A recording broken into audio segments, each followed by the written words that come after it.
Nobody in that courtroom had slept well the night before.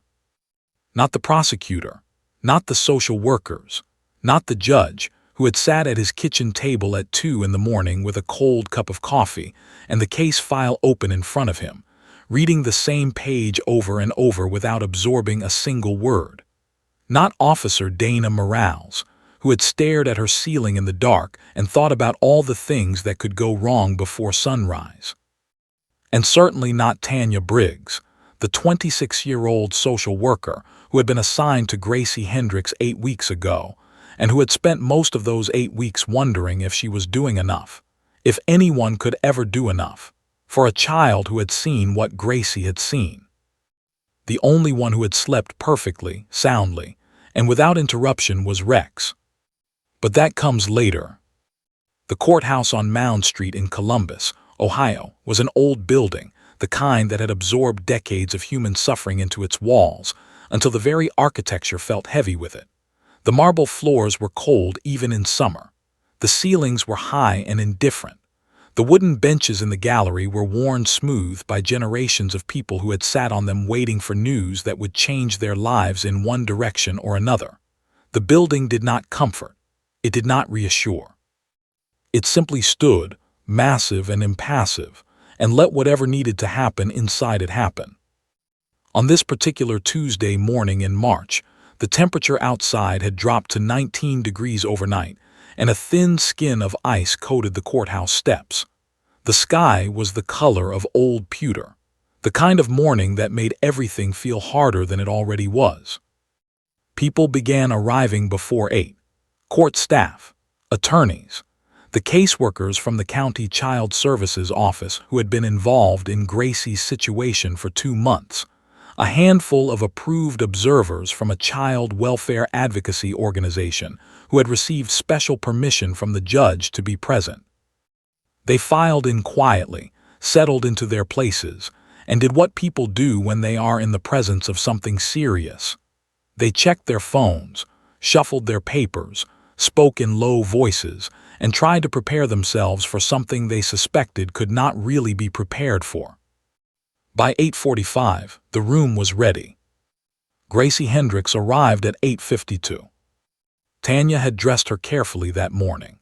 She had agonized over it, actually, standing in the small bedroom of the temporary foster placement where Gracie had been staying, holding up 2 outfits and trying to make a decision that felt impossibly weighted. What do you dress a 3-year-old in when she is about to walk into a room full of strangers and be asked to do the hardest thing she will ever do in her short life? What says you are safe and you are loved, and we are going to get through this without saying any of those words out loud? Tanya chose the yellow dress. It had a small white bow at the collar and a little ruffle at the hem, and it was the one item of clothing that, every single time Gracie put it on, produced something that was almost not quite, but almost a smile. Yellow was the right choice. Yellow was the opposite of everything that courtroom represented. Yellow was stubbornly, defiantly hopeful. Gracie also insisted, as she had insisted every single day for 8 weeks, on carrying Mr. Rabbit. Mr. Rabbit was a stuffed bunny of indeterminate original color. He had been white once, probably, before years of being loved had reduced him to a soft grayish beige. He was missing his left ear entirely. His remaining eye was a black button that had been resewn at least twice by someone's careful hand. He smelled like the particular combination of child and sleep, and something sweet that only the most beloved stuffed animals ever achieve. Tanya had tried once to suggest leaving Mr. Rabbit in the car. Gracie had looked at her with an expression so absolute that Tanya never brought it up again. Mr. Rabbit came everywhere. Mr. Rabbit was coming to court. They walked in together, Tanya with her hand very gently around Gracie's small shoulders, Gracie with Mr. Rabbit hanging from her right hand, and her left hand pressed flat against her yellow skirt, the way children press their hands against themselves when they are trying to hold something in. The room noticed her immediately. It was impossible not to. Every head turned. Not dramatically, not the sudden swivel of a crowd reacting to something shocking. It was slower than that, quieter, more like the way a room full of people will gradually orient toward a candle being carried through a dark space. One by one, conversations stopped, papers stopped rustling, fingers stopped moving over keyboards. The ambient hum of a busy courtroom morning simply ceased. And in that silence, the sound of Gracie's small white shoes on the marble floor was the only thing anyone could hear. She was so little. That was the thought that passed through every mind in that room simultaneously, regardless of which side of the aisle they were sitting on, regardless of their role or their history or their professional training. Whatever walls people had built around themselves to get through a day like this, whatever emotional armor they had strapped on that morning before leaving their houses, it didn't matter. The sight of her dismantled it completely. She was so little, and she was walking so carefully, and she was holding that rabbit like it was the only solid thing in a world that had become entirely liquid around her. The judge watched her from the bench. He had presided over family court cases for 22 years. He had seen children in courtrooms before, too many times, far too many times. He had long ago developed the professional ability to remain composed when composition was required of him. He prided himself on it. It was, he believed, part of his obligation to the court. He held his composure now, but it cost him something. Gracie settled into the front row beside Tanya and pulled Mr. Rabbit into her lap and looked at the room. She looked at it the way children look at places that are large and strange and full of adults doing adult things, with a kind of wide-eyed, careful observation that takes everything in without committing to any of it. Her brown eyes moved slowly around the courtroom, touching each unfamiliar face and moving on. She did not look frightened, exactly. She looked like someone who had already been through enough that fear had been replaced by something quieter and more exhausted. A wariness, a watchfulness. The eyes of a child who had learned, earlier than any child should, that the world required constant monitoring. She hadn't spoken in 6 weeks. The professionals in that room knew this. They had all read the same reports. 6 weeks of silence, not the ordinary quiet of a shy child, but the deep, locked silence of a child whose mind had made a decision that speaking was no longer safe. Trauma-induced selective mutism, the reports called it. Clinical language for something that, in plain terms, meant this. Something so terrible had happened to this child that her brain had sealed itself shut around the memory and taken her voice with it as collateral. Play therapists had tried. Her temporary foster mother had tried. A child psychologist with 30 years of experience had sat across from Gracie twice a week for 6 weeks and tried. Music, art, puppets, every tool in every toolkit. Gracie would watch. Gracie would sometimes nod or shake her head, but she would not speak. The prosecutor, Claire Webb, had built her case around every piece of evidence that did not require Gracie's testimony. She had been thorough and she had been brilliant, and she absolutely knew that it wasn't enough. Not for the outcome this child deserved. Not without Gracie's own account of what she had witnessed. She needed Gracie to speak.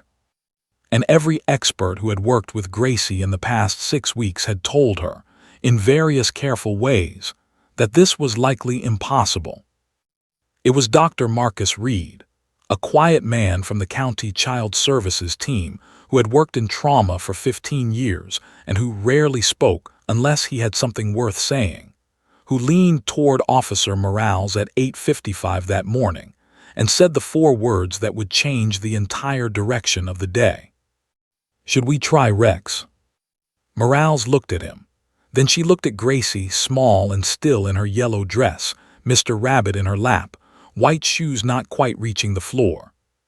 She thought about the hallway she had already arranged to be cleared. She thought about the 30 minutes she had already requested from the judge's schedule, just in case. She thought about the way Rex had looked at her that morning when she had opened his crate, bright-eyed, alert, ready in the way he was always ready, as if he already knew today was going to matter. She turned back to Dr. Reed and nodded once. Then she went to get her dog. There is a particular kind of quiet that surrounds certain animals. Not the quiet of something sleeping, or something afraid, or something waiting to strike. A different kind entirely, the quiet of something that has arrived at a deep and settled understanding of itself and the world around it, and no longer needs to prove anything to anyone. Horses sometimes have it. Certain old cats, elephants by all accounts. It is the quiet of a creature that has lived enough, seen enough, and survived enough to have moved past performance entirely into something more essential. Rex had that quiet. He had carried it since he was young, since the days at the training facility in San Antonio, when the handlers first noticed that this particular Malinois was different from the others in ways that were difficult to articulate in a report but impossible to miss in person. The other dogs were excellent, driven, sharp, athletic, obedient. Rex was all of those things too, but Rex had something else. Something the senior trainer, a weathered ex-military man named Boyd Callahan, who had trained over 200 working dogs in his career, described simply as presence. Some dogs work the room, Boyd told Officer Dana Morales the day she came to San Antonio to select her K-9 partner.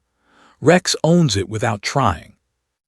Morales had watched Rex for 40 minutes that afternoon, moving through various assessment exercises with a calm, unhurried efficiency that made every task look less like performance and more like conversation.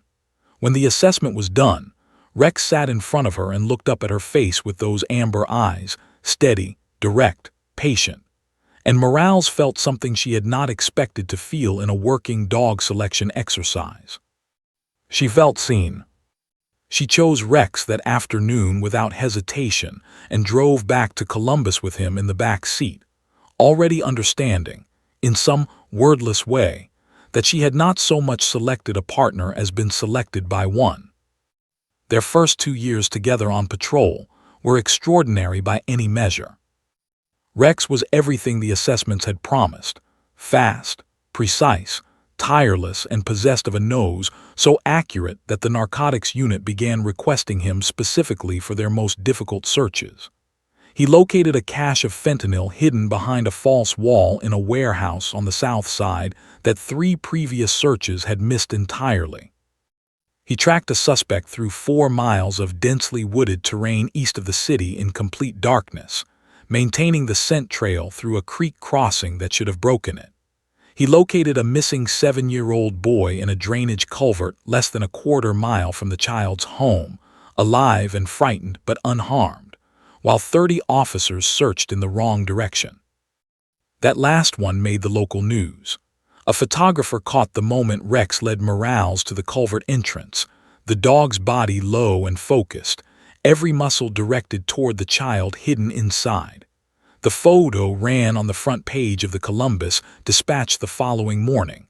Rex looked exactly like what he was, an animal entirely committed to a purpose larger than himself.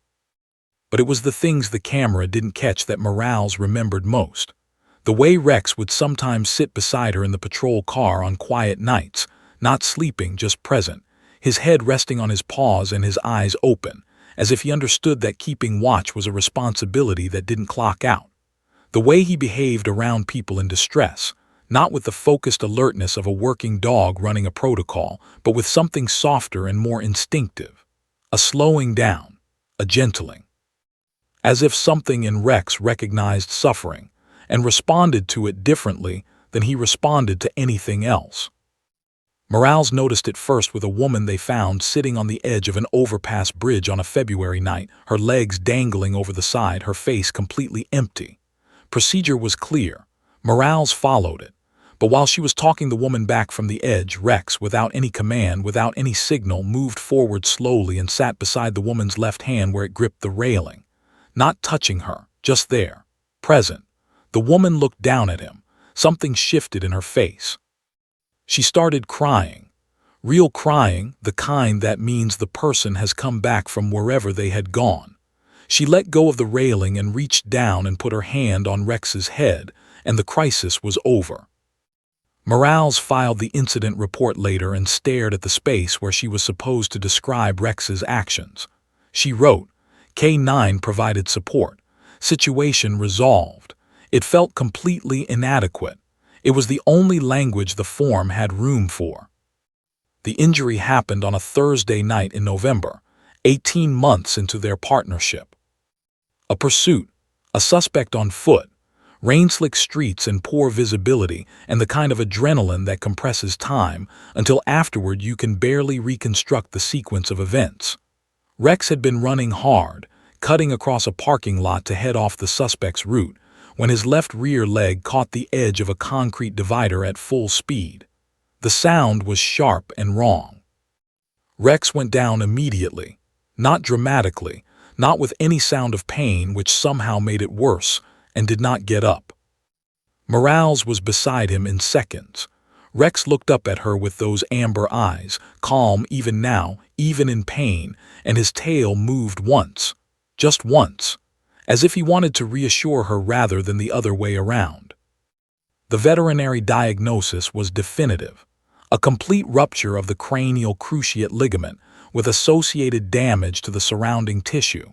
Surgery was possible and necessary. Full return to patrol duty was not. Rex's running days, the pursuit, the track, the chase were finished.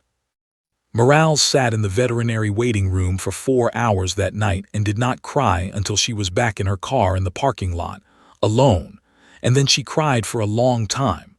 Not just for Rex, for the partnership, for the thing they had built together over 18 months that had been functioning so perfectly and was now, in a single rainy Thursday night, permanently altered. She drove home, she sat in her kitchen, she thought about what came next. The retraining process took 8 months.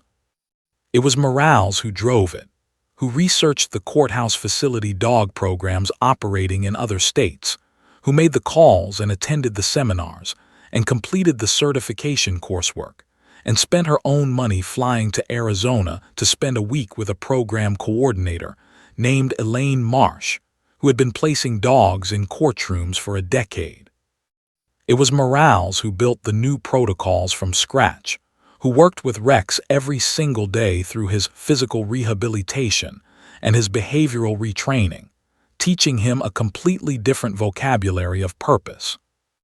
Rex adapted with the same quiet competence he had brought to everything else. The patrol work had required speed, aggression, precision, and power. The courthouse work required their opposites: stillness, softness, patience, and restraint. Rex moved from one to the other without apparent struggle, as if he had simply been waiting for someone to show him this other room that had always been inside him. What Morales could not train into Rex because it was already there, had always been there, was the instinct. The specific, inexplicable gift for knowing what a person needed before the person knew it themselves, for positioning himself exactly right, for holding exactly still at exactly the right moment, for being, without instruction or reinforcement, precisely what the situation required. Boyd Callahan, the San Antonio trainer, called Morales 6 months into the retraining. He had heard about the courthouse program from a colleague and wanted to know how Rex was settling into the new role. Morales told him. There was a long pause on the line. Then Boyd said, "I always thought the patrol work was underselling him."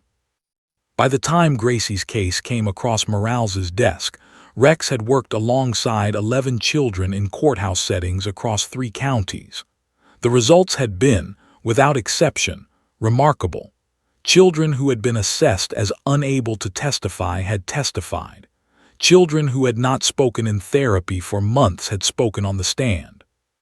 A 14-year-old boy who had told his attorney flatly that he would never set foot in a courtroom had walked in, sat down beside Rex, and delivered 40 minutes of unbroken, detailed, coherent testimony. Morales kept records. She tracked outcomes. She was careful and methodical about it because she knew that the program's survival depended on documented results rather than emotional anecdotes. But she also knew, in the private, unscientific part of herself, that she kept separate from the reports and the data, that what Rex did could not be fully captured in an outcome metric. What Rex did was remind people, in some deep and wordless way, that they were not alone. That was it, that was all of it. That was everything. On the morning of Gracie's court date, Morales arrived at the courthouse at 7:15. She walked Rex through the empty East Corridor, let him familiarize himself with the smells and the sounds and the particular quality of silence that courthouse buildings have before the day begins. Rex moved through the space calmly, nose low, taking in information, building his map of the environment. When they reached the hallway outside courtroom 4, Rex stopped. He stood very still for a moment, his nose working. Then he looked up at Morales with an expression she had learned, over 2 years and 8 months of partnership, to interpret with reasonable accuracy. It said, "Something important is going to happen here today." Morales crouched beside him and put her hand flat on his chest, feeling the steady rhythm of his heart. "I know," she said quietly. "I know it is." She straightened up. Rex looked at the closed courtroom door for one more moment. Then he looked back at her, ready. He was always ready. That was the thing about Rex that no assessment had ever fully captured and no report had ever adequately described and no photograph had ever quite managed to show. Not the training, not the instinct, not even the quiet. It was the readiness, the absolute, unhesitating, wholehearted willingness to show up every single time for every single person who needed him, without reservation and without remainder. A 3-year-old girl in a yellow dress was about to walk through the door of that courthouse. Rex was ready for her. The hallway outside courtroom 4 was not a place designed for healing. It was narrow and institutional, the kind of space that exists purely as a corridor between more important places, with no particular thought given to the people who might have to wait in it, or what they might be carrying while they did.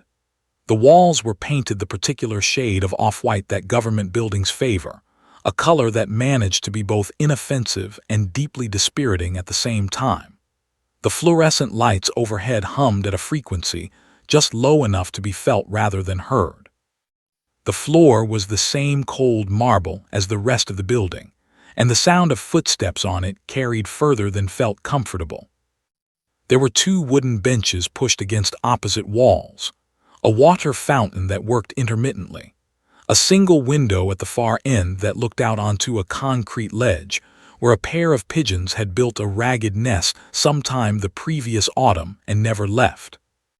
This was where it was going to happen.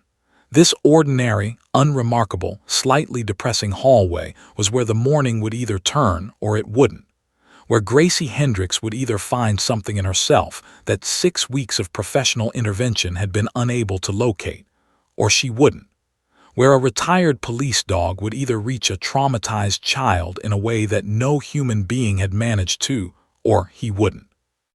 Officer Dana Morales had cleared the hallway at 8:40.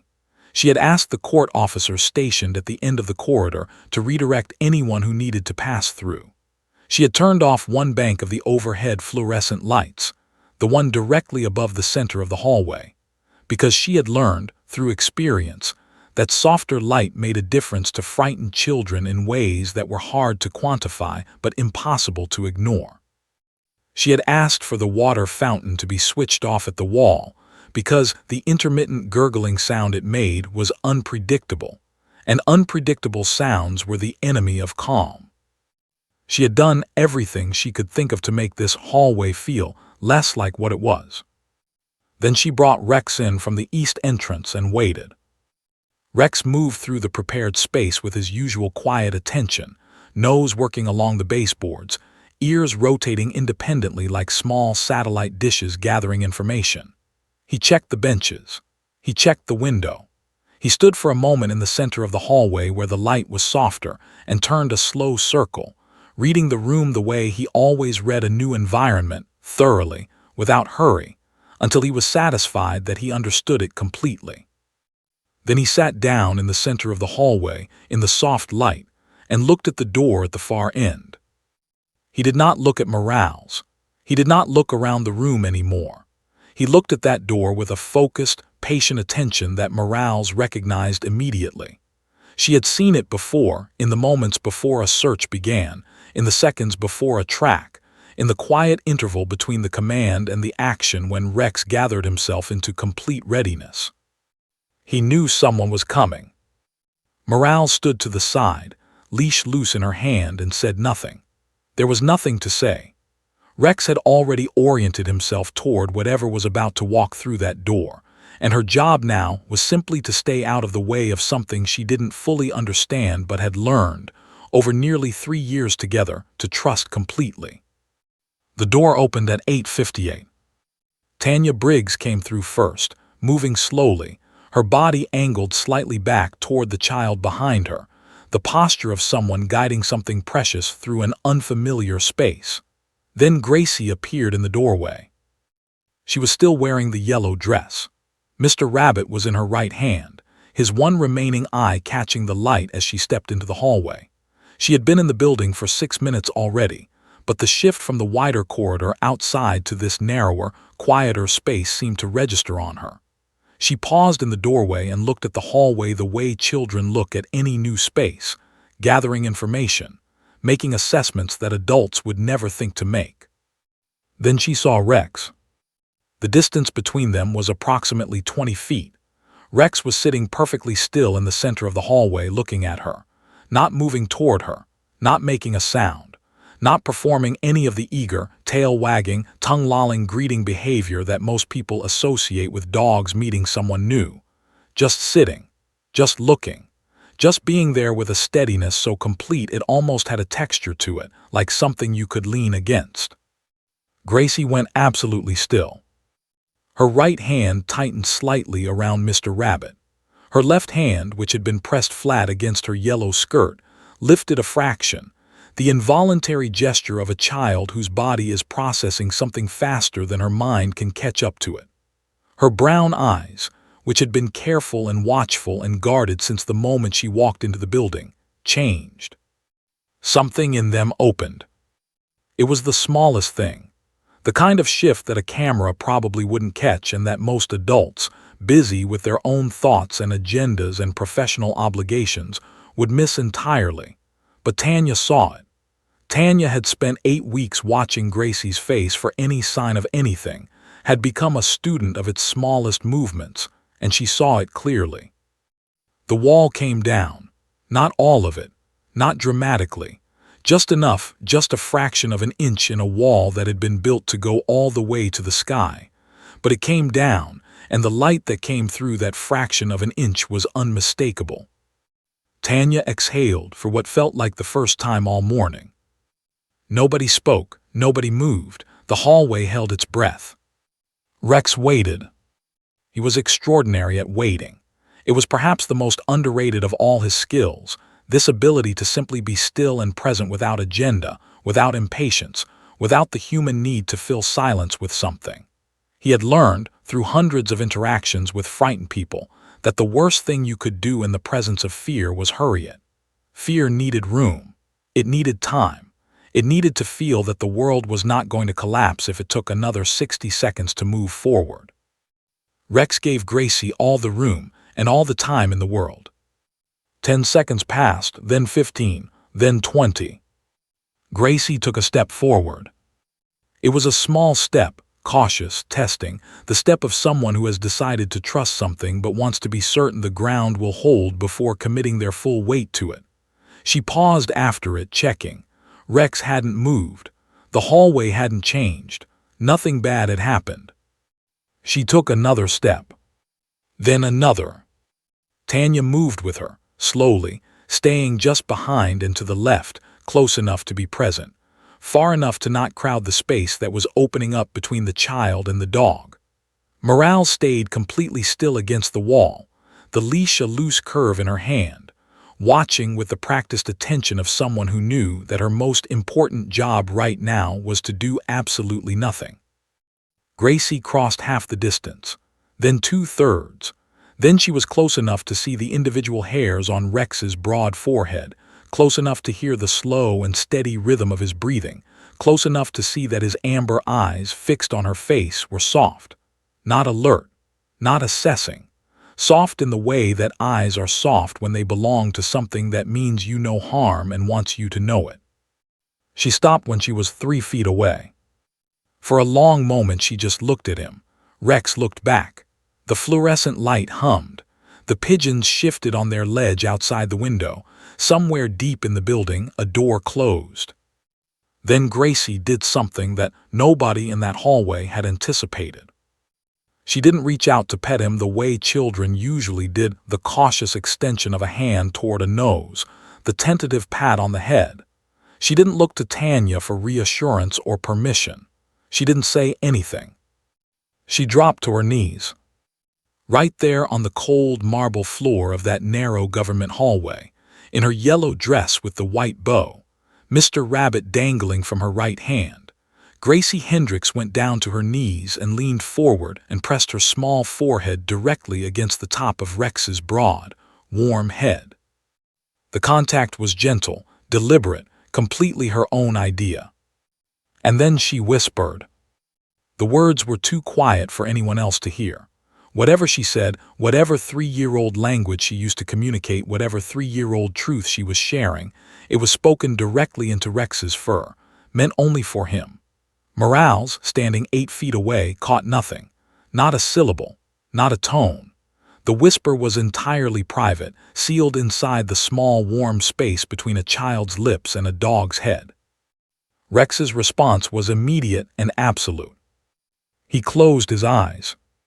Not the slow blink of a relaxed animal, not the drooping of a dog getting sleepy.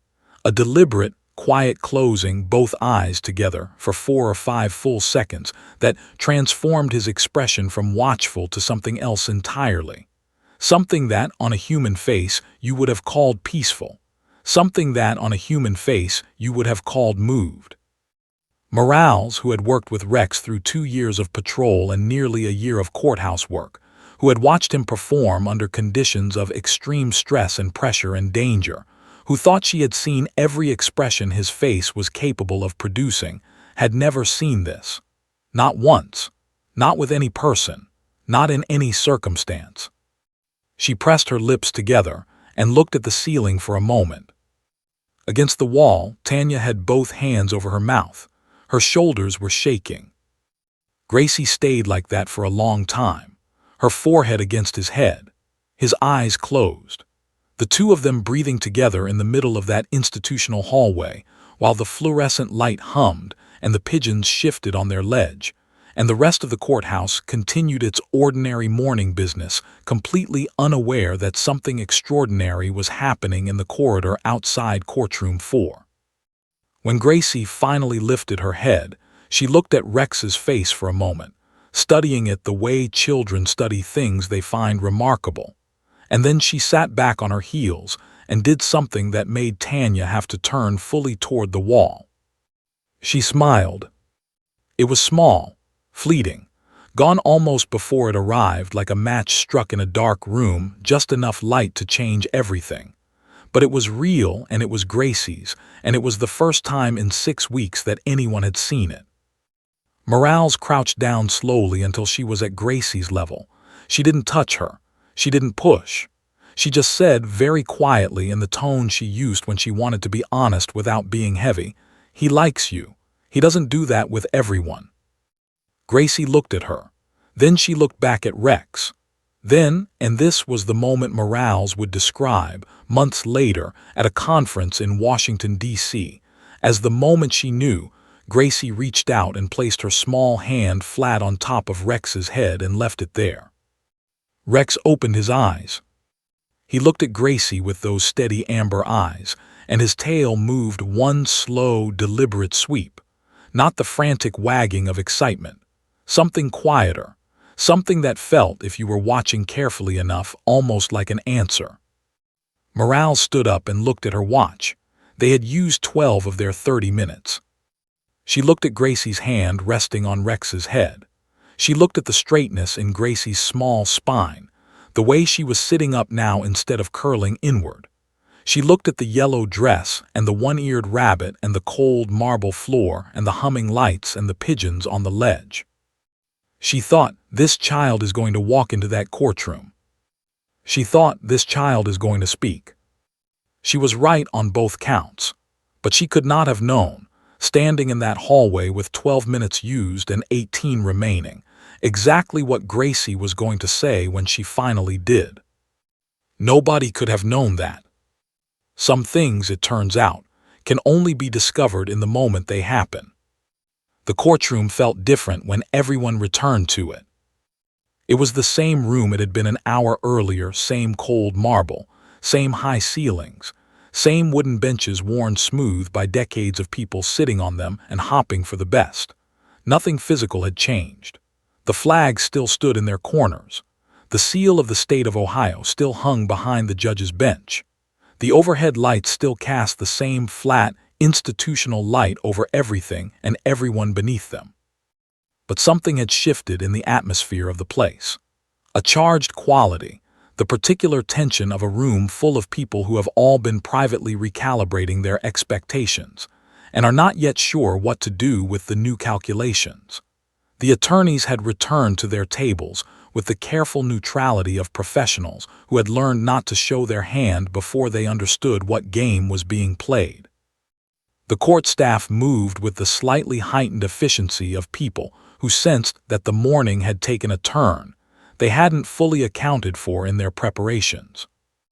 Word had traveled, as word always travels in courthouses, sideways in whispers, through the invisible network of glances and brief exchanges that connects every person in a building where everyone is paying close attention to everything. People knew something had happened in the hallway outside courtroom 4. They didn't know exactly what, but they knew the energy in the building had changed, and they were watching to see what it meant.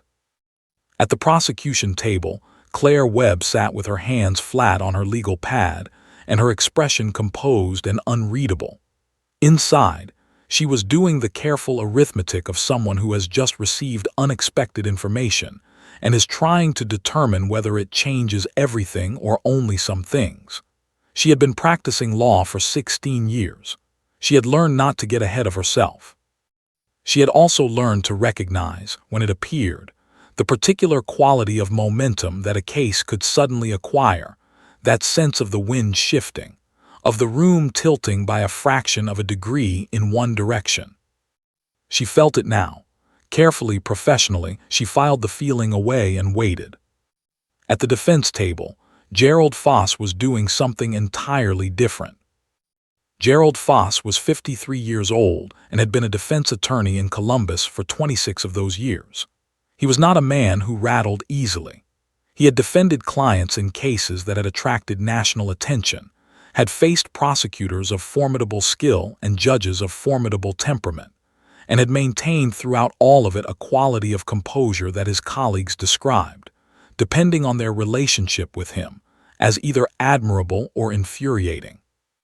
He was not composing himself now, he was working. His legal pad was covered in notes, rapid, angular handwriting that spread across the page in the organized chaos of a mind moving fast. He had spent the recess on his phone with a colleague in Cincinnati who had dealt with a courthouse dog situation 2 years earlier, gathering information, asking specific questions, writing down the answers in that rapid, angular hand. He had pulled up case law on his tablet. He had reviewed the Ohio rules of evidence 3 times in the span of 20 minutes, looking for the precise language he needed.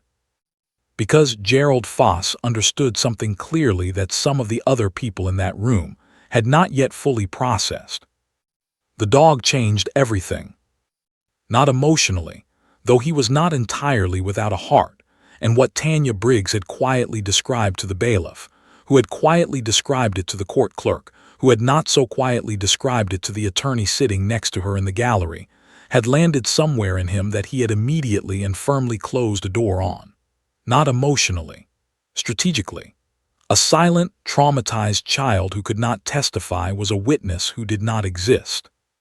A child who could suddenly testify, who had, apparently, smiled in a hallway after 12 minutes with a dog, was an entirely different proposition.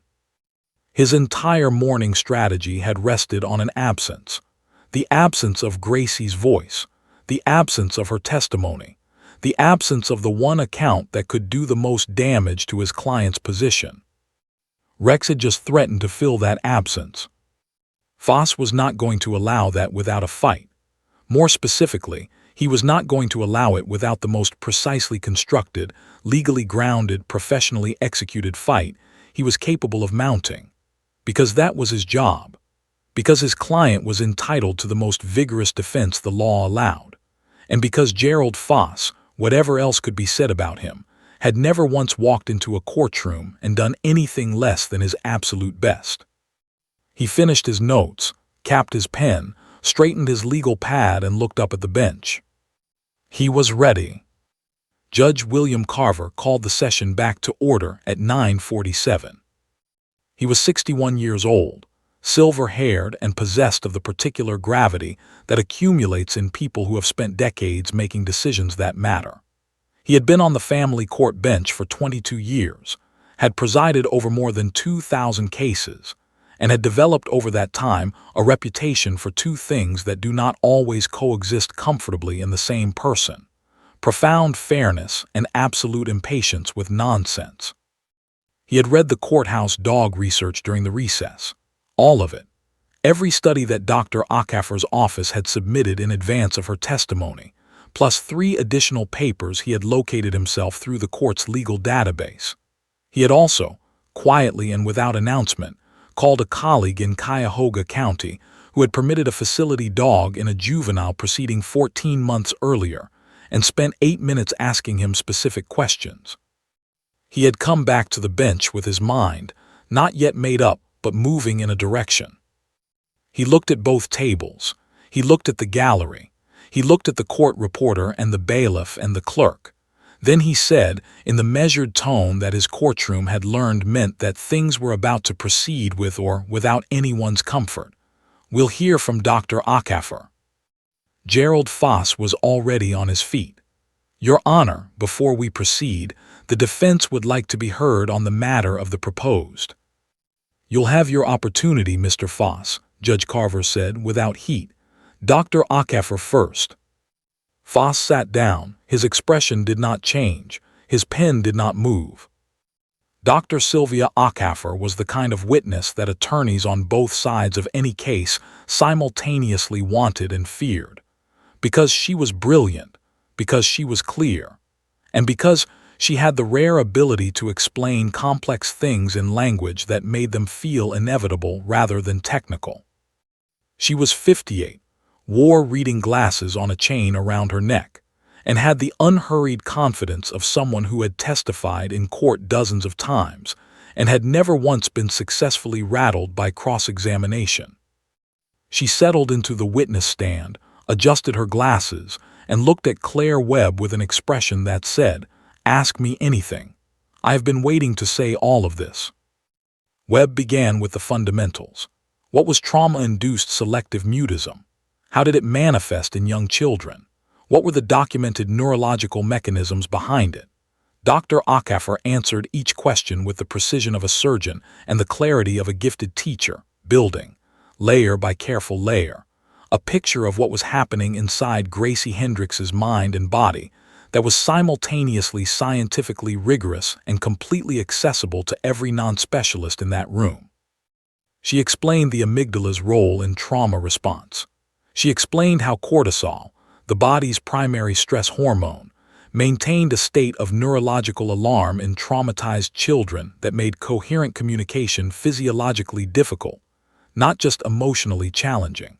She explained that asking Gracie to speak in a high-stress environment without support was not a matter of the child choosing to stay silent. It was a matter of the child's nervous system making that choice for her, below the level of conscious control. The jury was leaning forward. Not all of them. There were 2 in the back row who maintained the careful blankness of people determined not to be influenced before deliberation. But most of them were leaning forward, and 2 of them were taking notes, which in Morales's experience meant they were finding the information credible enough to want to remember it. Then Webb asked the question that mattered most.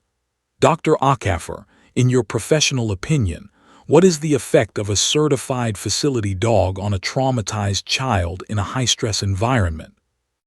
Dr. Acaffer took a breath, not a nervous breath, a deliberate one, the breath of someone who wants what they are about to say to land with appropriate weight. She explained that the presence of a calm, trained animal activated the same neurological pathways in a traumatized child as the presence of a trusted human caregiver. Oxytocin increased, cortisol decreased, heart rate and blood pressure dropped measurably. The brain's threat detection system, the mechanism that was keeping Gracie locked in silence, quieted in response to the animal's presence in ways that no human intervention, however skilled, could reliably replicate. She placed the 14 studies into evidence one by one, describing each with the same unhurried precision. Cases from Arizona, California, Washington. Children who had testified with facility dog support after being assessed as unable to testify without it. Outcomes documented, measured, replicated across different courts, different children, different circumstances. Then she said the thing that shifted the atmosphere in the room. She said that she had reviewed Gracie's case file in detail, and that in her professional opinion, with 28 years of experience in pediatric trauma, forcing this child to testify without emotional support was not simply likely to fail. It was likely to cause additional, measurable, lasting psychological harm. The re-traumatization of a child already in crisis. The potential permanent reinforcement of the neurological patterns that were keeping her silent. She looked at the judge when she said it, not at the jury, at the judge, because she understood, as all experienced witnesses do, exactly who was going to make the decision that mattered. Gerald Foss cross-examined her for 22 minutes.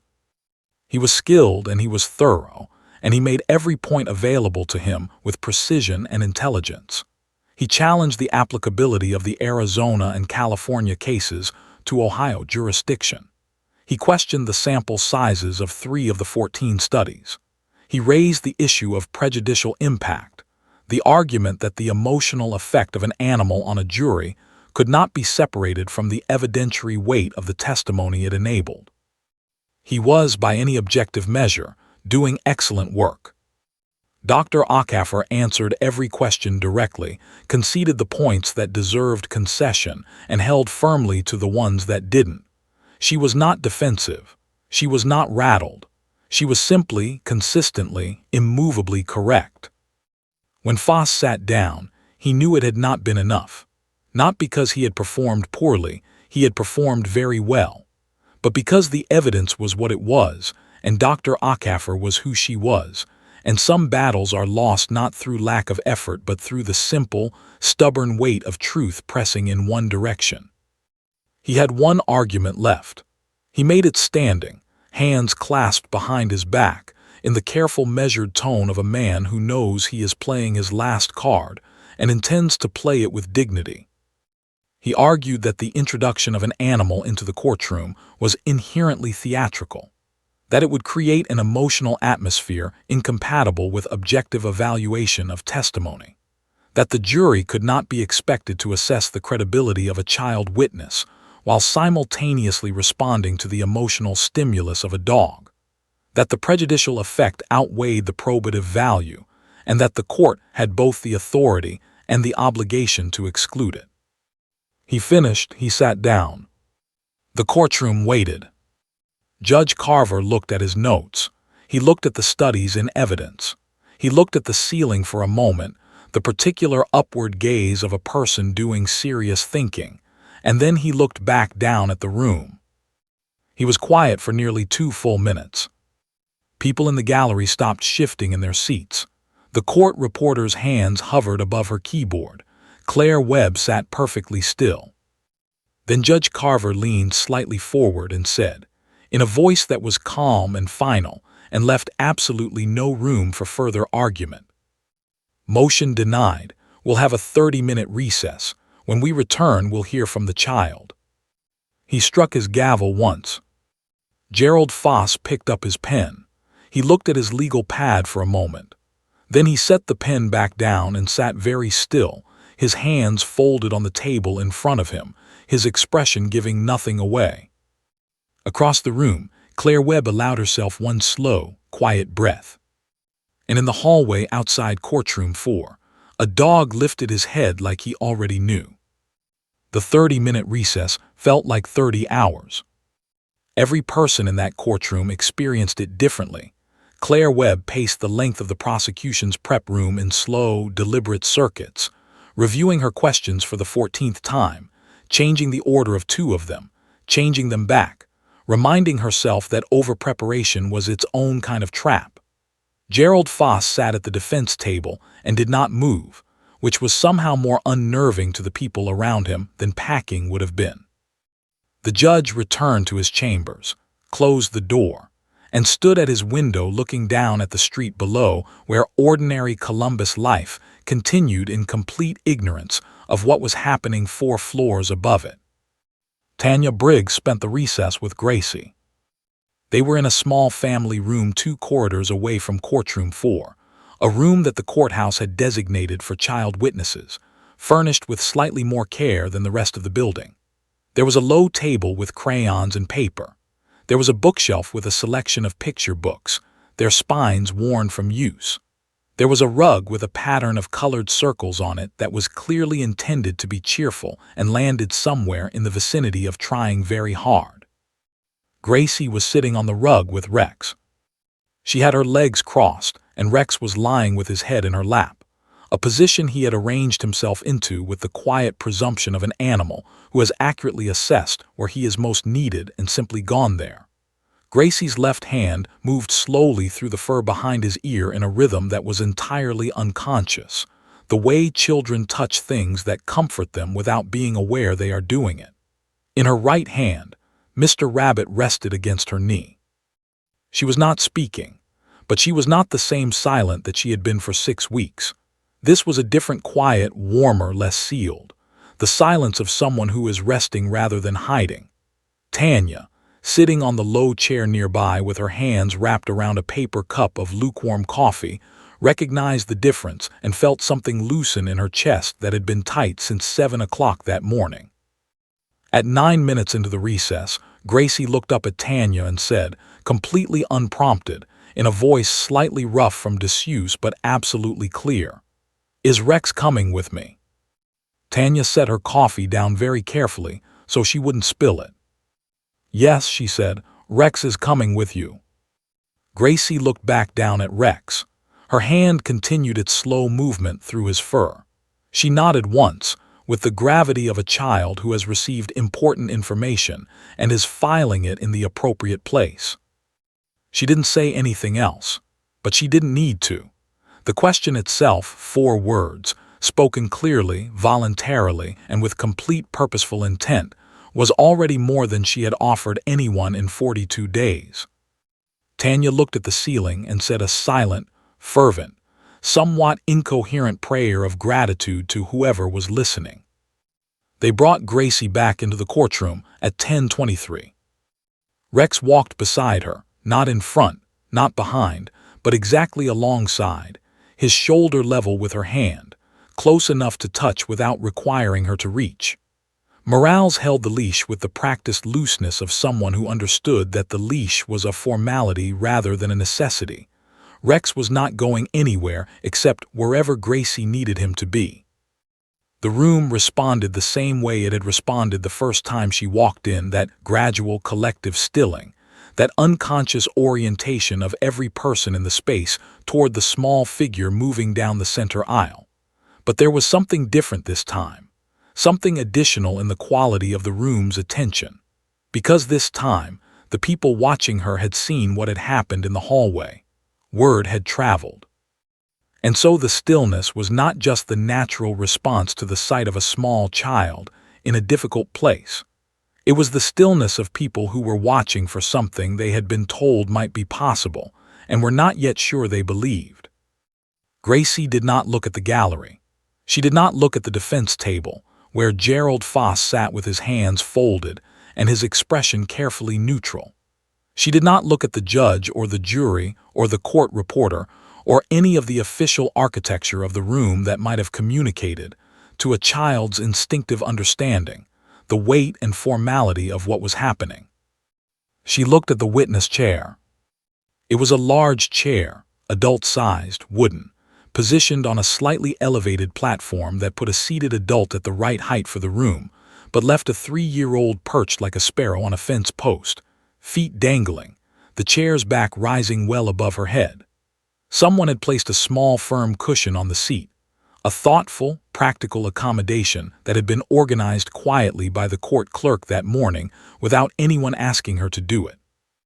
Gracie looked at the chair, then she looked at Rex, then she crossed to the platform, climbed the single step, and sat down.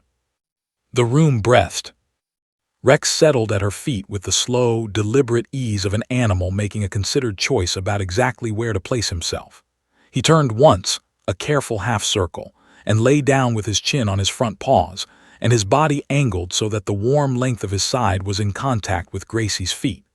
The contact was slight but definite, a physical reminder, a point of connection between the chair and the floor, between the child and the one thing in the room she trusted completely. Gracie's right hand came down immediately and found his fur. She was ready. Claire Webb approached the witness stand the way you approach something that might startle, slowly, openly, without sudden movements. She had practiced this approach. She had practiced her opening questions 40 times in the mirror of her prep room that morning, adjusting the tone, the packing, the precise construction of each word, until she was as certain as she could be that nothing in her manner would add to whatever burden Gracie was already carrying. She stopped at what she judged to be the right distance, close enough to be human, far enough to not loom, and smiled. Not the professional smile she wore in most courtroom situations. Something more genuine than that. Something that cost her slightly more. "Hi, Gracie," she said. "My name is Claire. I just want to talk with you for a little while, okay? You're not in trouble. There are no wrong answers. I just want you to tell me what you remember." Gracie looked at her. Those wide brown eyes, careful, watchful, taking in every detail of this woman's face the way children assess adults they have not yet determined whether to trust. A long moment passed. Webb held the smile and did not fill the silence. She had learned, over 16 years of prosecuting cases involving children, that the worst thing you could do in the presence of a child's silence was to be afraid of it. She waited. Gracie's hand moved in Rex's fur. Then she said in a voice barely above a whisper, "Okay." One word, barely a breath, but it landed in that courtroom like a stone dropped into still water, felt immediately by everyone, rippling outward in all directions before the sound had even fully faded.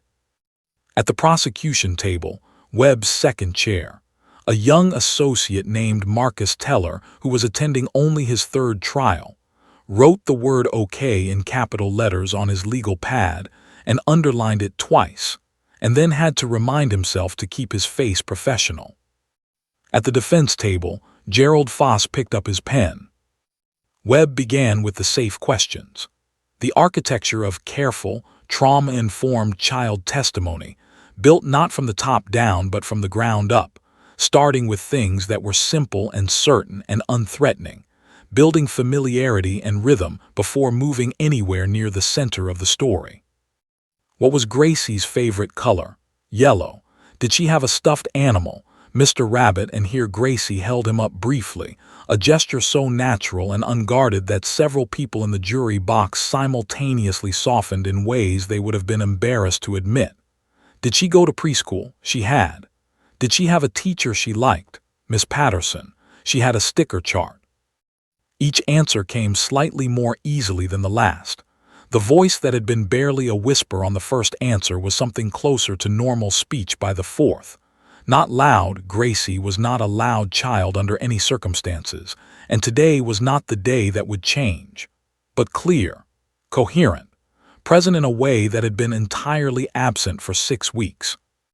Webb moved carefully, question by question, toward the edge of the territory she actually needed to cover. She was a skilled navigator, and this was a route she had planned meticulously, knowing exactly which questions would be safe, which would be harder, where the path might narrow and require the most delicate footing. She moved along it now with the focused patience of someone crossing a rope bridge. One step, test the weight; another step, test again. Gracie answered. sometimes quickly, sometimes after a pause during which her hand pressed more firmly into Rex's fur and her eyes went to a middle distance that was somewhere between the courtroom and the memory she was being asked to approach. But she answered.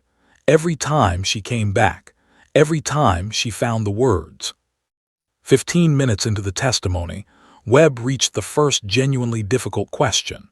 The room felt it, a slight change in the temperature of the silence, a collective bracing. Webb asked it quietly, in the same even tone she had used for everything that came before it, giving it no more weight in her voice than she had given the question about the sticker chart. Gracie went still. Her hand stopped moving in Rex's fur. Her eyes moved to the middle distance. The seconds stretched 5, 6, 7, and in the gallery 2 people who had been watching this entire proceeding with the careful neutrality of professionals stopped being neutral and started being afraid that this was the moment it would stop. Then Gracie looked down at Rex. Rex had not moved. His chin was still on his paws. His eyes were half closed. His breathing was slow and even, the breathing of something so settled in itself that the world would have to make a great deal more effort than this to disturb it. He was simply there, warm and solid and present, and completely undisturbed by the weight of what was happening in the room above him. Gracie watched him breathe for a moment. Then she looked back up at Claire Webb, and she answered the question. It was not a long answer. It was not elaborate or detailed in the way that adult testimony tends to be. It was a child's answer, direct, unadorned, expressed in the particular economy of language that belongs to 3-year-olds who say exactly what they mean because they have not yet learned the adult habit of wrapping truth in layers of qualification and context. But it was clear. It was responsive. It was, in the assessment of every person in that room with the professional training to evaluate such things, entirely credible. And it was, for the case that Claire Webb had spent 3 months building, exactly what she needed. The court reporter's fingers moved steadily across her keyboard. The jury leaned forward. Gerald Foss wrote something on his legal pad in that rapid, angular hand, looked at it, and then, in a gesture so small that only the associate sitting beside him noticed, set his pen down. Webb took a careful breath and moved to the next question. Gracie answered it, and the one after that, and the one after that.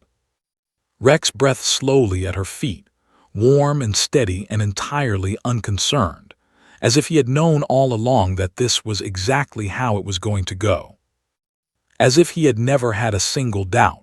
There is a moment in certain courtroom proceedings, rare, unpredictable, and impossible to manufacture, when the machinery of legal process stops being machinery and becomes something else entirely. It doesn't happen often. In 22 years on the bench, Judge William Carver had experienced it perhaps a dozen times. Not when verdicts were read, those moments carried their own weight, but they were anticipated, prepared for, cushioned by procedure. Not during dramatic objections or surprise revelations, which tended to generate heat rather than the particular quality of stillness he was thinking of. It happened, when it happened at all, in the unscripted intervals, in the spaces between questions, in the pauses that no attorney had planned for and no procedure had anticipated. In the moments when something true arrived in the room without warning and without permission and simply stood there, undeniable, while everyone around it tried to remember how to breathe. He had not expected to experience it today. He had hoped for a competent testimony. He had hoped for enough clarity, enough coherence from a 3-year-old child to give the case what it needed to reach the right outcome. He had walked back to the bench after the recess with the careful, managed optimism of a man who has learned that courtrooms reward preparation more reliably than they reward hope, and who had therefore decided to focus on what was controllable and release what was not. He had not prepared himself for what was actually coming. Nobody had. The testimony had been moving steadily for 23 minutes when it happened. Gracie had settled into a rhythm that no one who knew her history would have believed possible an hour earlier.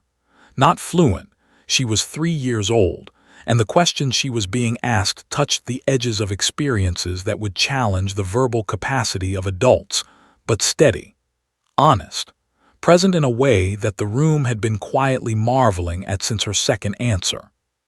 Claire Webb had been navigating the testimony with the focused precision of a pilot in difficult conditions, constant small adjustments, reading the atmosphere, feeling for turbulence, moving forward by inches rather than miles, but moving forward nonetheless. She had covered the necessary ground carefully and thoroughly. She had what she needed. She was approaching the natural conclusion of her direct examination, preparing the final questions that would close the testimony cleanly and hand it to Foss for cross. She asked Gracie about a specific detail, a small, concrete, verifiable fact that sat near the center of what the case required. It was not the most dramatic question of the examination. It was, in many ways, a technical one, the kind that matters enormously in terms of evidence and barely at all in terms of the human story surrounding it. Gracie answered it correctly, completely, and without hesitation. Webb noted the answer, made a small mark on her legal pad, began formulating the next question. And then Gracie stopped. Not because she was confused, not because the next question had arrived and she didn't know the answer. Webb hadn't asked it yet. Gracie stopped of her own accord, in the middle of the space between one question and the next, for a reason that had nothing to do with the legal proceeding happening around her and everything to do with something that was happening inside her. She looked down at Rex. It was not the quick, reassuring glance she had been sending downward throughout the testimony, the brief check that confirmed he was still there, still warm, still breathing steadily at her feet. This was longer, more deliberate, the look of a child who has something important to communicate and is deciding how to say it. Rex was exactly as he had been for the past 23 minutes, chin on his paws, eyes half-lidded, the slow rise and fall of his breathing so steady and calm it was almost like a metronome, setting a rhythm for the room without the room knowing it was being set. He did not look up at Gracie when she looked at him. He did not need to. His presence was its own communication, complete and sufficient. Gracie studied him for 4 full seconds. Then she looked up. Not at Claire Webb, not at the judge, not at the jury, which had been watching her with the kind of sustained, careful attention that juries reserve for testimony they have already decided is credible.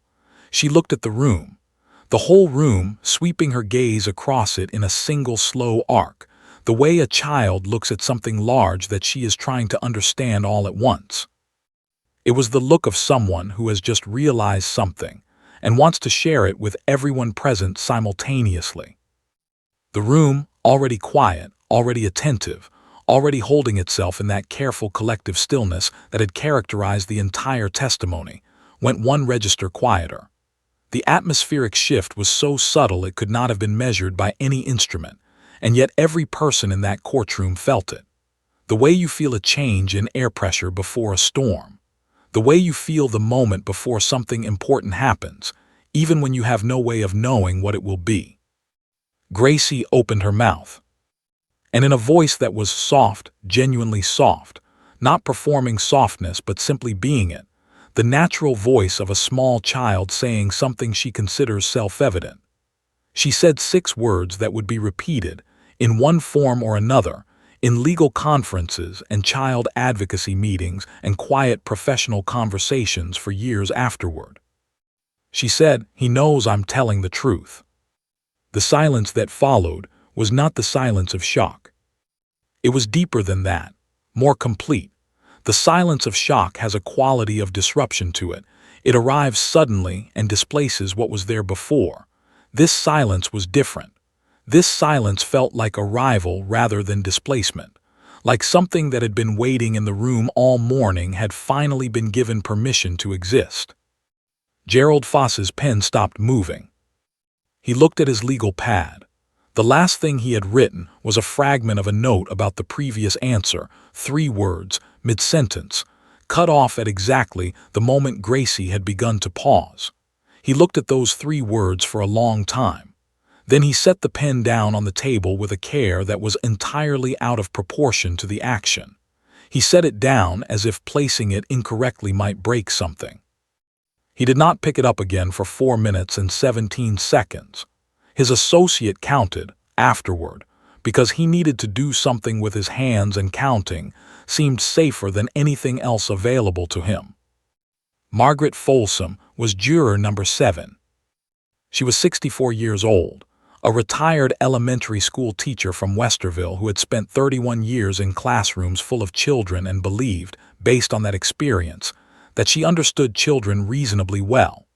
She had served on 3 previous juries and had approached each one with the same methodical, fair-minded attention she had brought to lesson planning and parent conferences. She was not, she would have told you, a person who was easily moved in formal settings. She had developed, over decades of professional life, the useful ability to feel things fully while continuing to function effectively. 6 words from a 3-year-old girl dismantled that ability completely. She pressed both hands flat against her mouth. Not one hand, both. The gesture of someone trying to physically contain a response that is larger than the space available for it. The woman sitting beside her, juror number 6, a data analyst from Dublin who had been taking meticulous notes throughout the entire proceeding, looked at her, looked away, and then slowly closed her notebook and set her pen down. She didn't reopen it for the remainder of the testimony. In the press gallery, 3 approved journalists who had been given special permission to observe on the condition that they publish no identifying details about the child. The reporter from the Columbus Dispatch, a veteran court journalist named Howard Gaines who had covered criminal and family proceedings for 19 years, and who had told his editor that morning that he expected the day to be professionally interesting but personally manageable, wrote 4 words in his notebook. Then he stopped writing. He looked at what he had written. He looked at Gracie. He looked back at his notebook. He turned to a fresh page and started again, because the 4 words he had written first were not words he was going to be able to use in a newspaper, and he needed somewhere to put them that wasn't on the record. The judge looked down at his desk. This was not unusual. Judge Carver often looked at his desk while he was thinking, using the downward gaze as a kind of private space in which to process without performing. What was unusual was the duration. He looked at his desk for 11 full seconds before he looked up again. His court reporter, who had worked with him for 9 years and had developed a precise understanding of his rhythms and tells, had never seen him look at his desk for 11 seconds during an active proceeding. In those 11 seconds, Judge William Carver, who had presided over more than 2,000 cases, who had heard confessions and recantations and revelations of every conceivable kind, who had believed for most of his professional life that he had encountered every form that truth could take in a courtroom, did something he had not done on the bench in longer than he could accurately remember. He felt the particular and unmistakable sensation of being genuinely surprised. Not by the facts of the case, not by the legal proceedings, not by anything that his training or experience or professional judgment had prepared him to evaluate and respond to.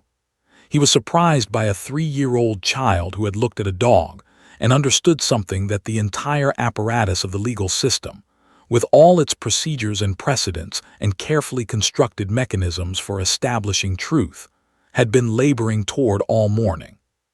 She had not described what she saw. She had not placed herself at a location or established a timeline or provided corroborating detail. She had done something that no witness in his 2,000-plus cases had ever done so directly, so simply, or so completely. She had pointed at truth itself and named it. He looked up. He looked at Gracie still sitting in the oversized chair, feet still dangling, Mr. Rabbit still in her right hand, her left hand still resting in Rex's fur. She was looking back at him with those wide brown eyes that held their own particular kind of patience. The patience of a child who has said something true and is waiting, without anxiety, for the world to catch up to it. He nodded at Claire Webb, a small single nod that contained more than it appeared to. Continue. Webb took a breath that she had been holding for 11 seconds without knowing it. She looked at her legal pad. She looked at her next question, which she had written carefully that morning and reviewed a dozen times and which now felt, in the aftermath of what had just happened, almost comically insufficient. She asked it anyway. Because the law required her to continue, and because Gracie deserved the protection that a complete and thorough testimony could provide, and because Claire Webb had not gotten where she was by letting extraordinary moments paralyze her when the ordinary work still needed doing. Gracie answered. Her voice was steady. Her hand was in Rex's fur. The court reporter typed. Foss picked up his pen. The jury leaned forward. The room, which had been silent in a way that transcended the usual silence of legal proceedings, silent in a way that felt permanent, like something had been sealed into the walls of that courtroom that the walls would carry forward long after everyone in it had gone home and tried to explain to someone else what they had witnessed. The room breathed again. But it was not the same room it had been 6 words ago. It would not be again. Afterward, days later, weeks later, in the conversations that people who had been present that morning kept returning to whether they intended to or not, nobody could quite agree on what exactly had made those 6 words so powerful. Some said it was the simplicity, the way a child had bypassed every layer of legal and linguistic complexity that adults construct around the concept of truth and arrived at it directly, the way children arrive at most things, without detour, without decoration, without the protective scaffolding that experience builds around honesty. Some said it was Rex, that what Gracie had really done was hold up a mirror, that the dog, sitting calm and steady and utterly indifferent to the legal machinery surrounding him, embodied something that the courtroom had forgotten it was actually about.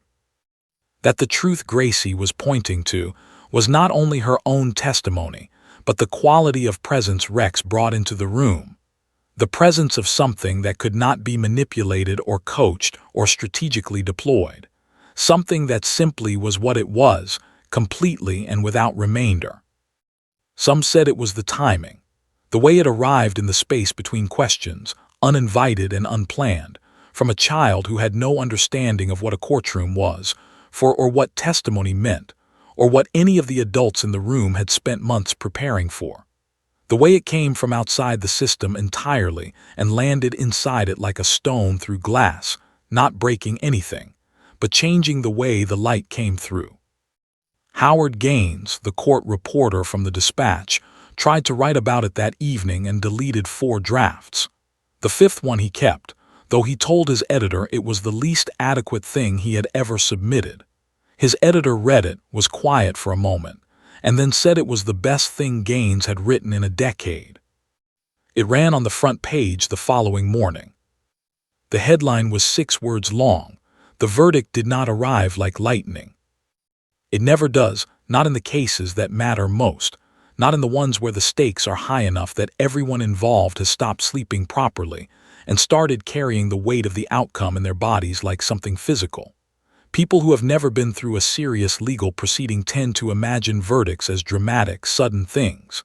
The gavel coming down, the room erupting, the moment of transformation arriving with appropriate cinematic force. The reality is almost always quieter than that. More procedural, more exhausting. The truth is that by the time a verdict is read, most of the people waiting for it have been ground down by the waiting itself, until the actual moment arrives with less force than they expected, like a wave that loses height crossing a long, shallow beach. Judge Carver read his ruling on a Thursday morning, 3 days after Gracie's testimony. The courtroom was full. Word had spread through the legal community and the Child Welfare Network and the courthouse staff with the particular speed that significant cases generate, not through any breach of confidentiality, but through the simple human inability to witness something important without telling someone else about it. The gallery held every approved observer the fire code permitted. People stood in the corridor outside, the door propped open so they could hear. Gracie was not among them. At the exact moment Judge Carver began reading his ruling, Gracie Hendricks was sitting on a blue blanket at Berliner Park on the east side of Columbus, approximately 4.5 miles from the courthouse, eating animal crackers from a small wax paper bag and watching a family of mallard ducks conduct their morning business along the edge of the pond with the serious, unhurried efficiency of creatures who have important things to accomplish and no particular interest in being observed while doing them. Tanya was beside her, close enough to be present, far enough to give her room.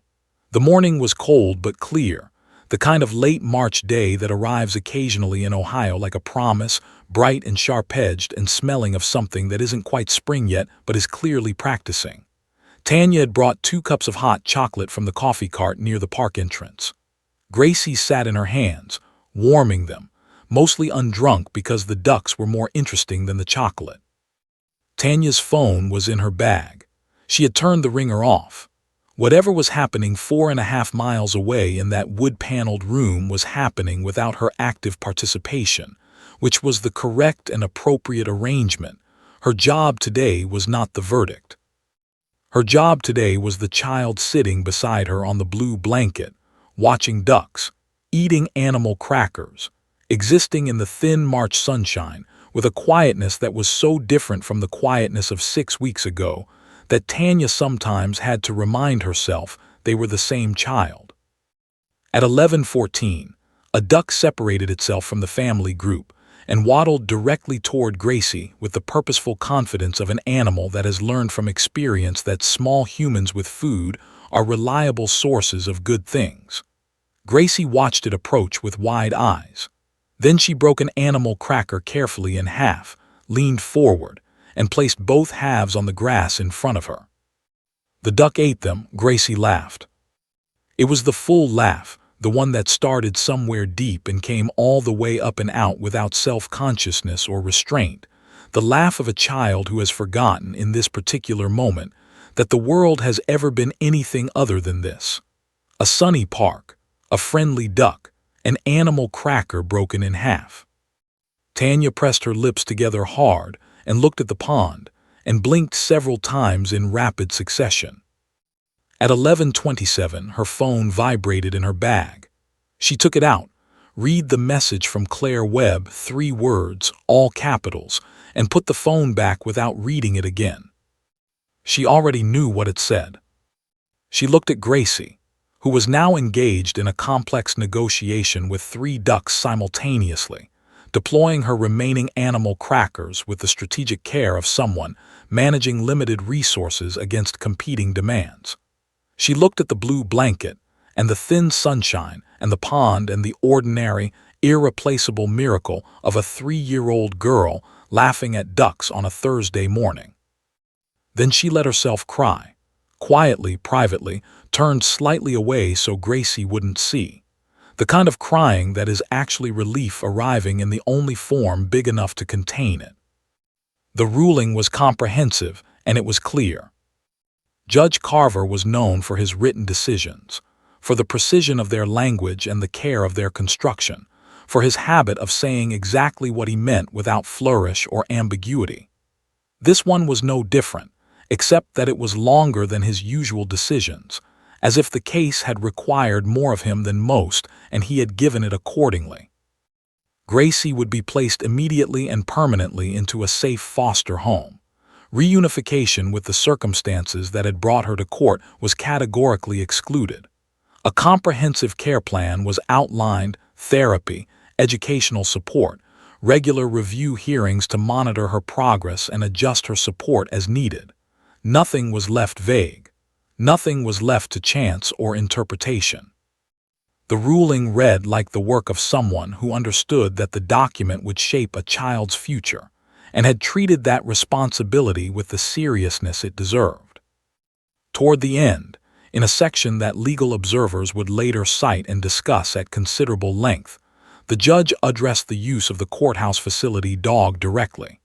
He wrote that Rex's presence had been not merely permissible but essential, that without the accommodation, the court would have been denied testimony that was both legally significant and, in his assessment, entirely credible. He described the courthouse dog program as a legitimate, evidence-based intervention consistent with both Ohio evidentiary rules and the court's broader obligation to ensure that vulnerable witnesses had meaningful access to the justice system. He recommended that the program be formally reviewed by the Ohio Supreme Court's Commission on Children and Families for potential statewide adoption. It was, in the careful understatement of judicial language, a significant thing to put in a ruling. Claire Webb read that section 3 times standing at the prosecution table before she folded the document, placed it in her briefcase, and walked out of the courtroom into the corridor, where she stood for a moment with her back against the wall and her eyes closed. Gerald Foss read it once. He sat for a while afterward at the defense table as the room emptied around him, his legal pad open but his pen still. He was thinking, with the particular quality of thought that only arrives after a case is fully over, about what the ruling meant beyond the immediate outcome. He had opposed the dog. He had opposed it on legitimate legal grounds, and he would make the same arguments again in the same situation. But he was honest enough in the privacy of his own mind to acknowledge what he had seen in that courtroom, what everyone had seen. He packed his briefcase, nodded to the remaining court staff, and walked out into a day that felt, in some way he couldn't precisely articulate, slightly different from the one he had walked in from 3 days earlier. Officer Dana Morales heard about the ruling from the court clerk, who texted her at 11:31 with a string of exclamation points that was entirely out of character and entirely welcome. She was in the parking lot of a grocery store on the north side of Columbus, sitting in her car with Rex in the back seat, having stopped on the way back from a morning appointment to pick up coffee and the specific brand of dog treats that Rex favored, and that only one store in her part of the city reliably stocked. She read the text. She looked at it for a moment.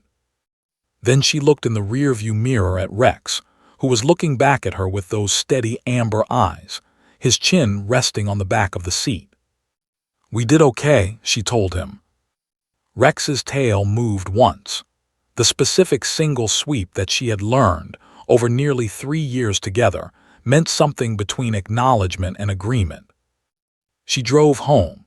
She framed the court's commendation, a formal written recognition of Rex's role that had been included with the clerk's notification, that same afternoon. She hung it between her academy graduation photo and the picture of Rex on his first day of courthouse training, and then stood back and looked at the wall for a long time, thinking about the distance between those two pictures and everything that had happened in it. 2 weeks after the ruling, on a Saturday morning in early April, when the Ohio weather had finally committed to the spring it had been promising for weeks, Morales loaded Rex into the car and drove to Elmont Avenue. She had called ahead this time. Patricia Green, Gracie's foster mother, had said to come whenever, that Gracie had been asking about Rex since the day after the trial ended, had asked about him every day without fail, with the persistent, focused dedication that children bring to things they consider important and unresolved. The house on Elmont Avenue was a 2-story brick colonial with a front yard that showed evidence of recent and enthusiastic gardening. Beds newly turned, a row of something optimistically planted along the front walk that was not yet identifiable but clearly expected to be significant. There was a ceramic frog by the front step, and a wind chime above the porch that was conducting a gentle, discordant conversation with the April breeze. Morales pulled into the driveway at 10:10. She had not finished parking before Gracie appeared. She came through the front door at a speed that suggested she had been stationed near a window for some time, burst across the porch and down the front steps with the committed velocity of a child for whom the distance between herself and something she wants to reach is an obstacle to be eliminated as quickly as possible. She was wearing a red sweater and her hair was in one pigtail instead of two, because the second one had apparently not survived the morning, and she was not carrying Mr. Rabbit because There was no room for Mr. Rabbit when you were running this fast toward something this important.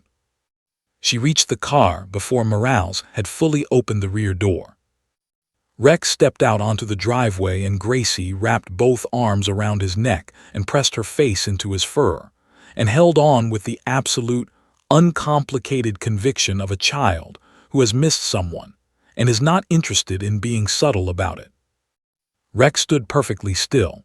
His tail moved in a slow, steady arc, his eyes closed. Patricia Green watched from the porch, her arms folded across her chest, her expression doing several things at once. She waited until Gracie had settled from the initial intensity of the reunion into the calmer, happier state of a child simply sitting beside a dog in a driveway, telling him things in a low voice that no adult was meant to hear. Then she walked down to where Morales was standing and told her everything. She told her about the sentences, full ones, unprompted, arriving with increasing frequency and confidence all through the previous 2 weeks. She told her about the laughter at the park. She told her about Destiny, the girl from around the corner who had become, in the space of 10 days, Gracie's closest friend and constant companion, and the subject of a detailed daily report that Patricia received every evening whether she asked for it or not. She told her about the sleeping, how for the first month after Gracie arrived, she had woken 2 or 3 times a night, sometimes crying, sometimes just lying in the dark with her eyes open and her rabbit pressed against her chest. How 2 days after the trial ended, she had slept through the night for the first time. How she had done it again the night after that, and the one after that, and every night since without exception. She paused before the last thing, the thing she had been deciding since Morales pulled into the driveway, whether to share. Then she shared it. She said that every night without being asked, without prompting, as a completely voluntary and self-generated part of her bedtime routine, Gracie said her prayers. They were short prayers, the brief, earnest, beautifully specific prayers of a 3-year-old who has not yet learned that prayers are supposed to be formal. She thanked God for Patricia. She thanked God for Destiny. She thanked God for animal crackers and for the duck at the park and for her red sweater. And every single night in the same place, without ever once forgetting, she thanked God for the dog. Morales looked at Gracie, sitting in the driveway in her red sweater with one pigtail, talking into Rex's fur in the April sunshine. She thought about the hallway, about the whisper nobody heard, about a 3-year-old girl pressing her forehead against a dog's head on a cold marble floor and something beginning, in that contact, to heal. She thought, this is why we do this. Then she thought, this is what no report has ever been able to say. Patricia was watching her. After a moment, quietly, she said, "Thank you for bringing him." Morales looked at her. Then she looked at Rex. Then she said, equally quietly, equally honestly, "He brought himself. I just drove." Things that change the world rarely announce themselves. They don't arrive with fanfare or press releases or carefully staged moments designed for maximum visibility. They arrive the way most important things arrive, sideways, quietly, through the back door of ordinary life, disguised as something smaller than they actually are until enough time has passed for people to look back and see the full shape of what happened. A conversation between 2 people that neither of them realized was historic. A decision made in a small room that nobody outside it was paying attention to. A 3-year-old girl in a yellow dress who said 6 words to a courtroom full of people who were never the same afterward. The story of what happened in courtroom 4 of the Columbus, Ohio courthouse on that cold March morning did not go viral.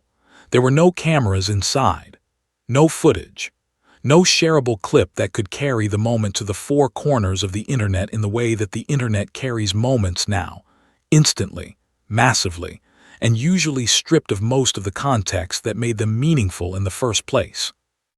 What happened that morning stayed, at least initially, inside the walls of the legal and child welfare community. It traveled through the channels those communities use: professional journals, conference presentations, case study citations, the informal but powerful network of people who care deeply about the same things and talk to each other constantly about them. It traveled fast. The first call came 6 weeks after the ruling. It was from a family court judge in Summit County named Patricia Holloway, a woman who had been on the bench for 14 years and who had developed, over that time, a reputation for being among the first in Ohio's judicial community to adopt practices that evidence supported and tradition resisted. She had read Judge Carver's ruling in full. She had tracked down the 14 studies Dr. Ackafer had submitted into evidence and read those too.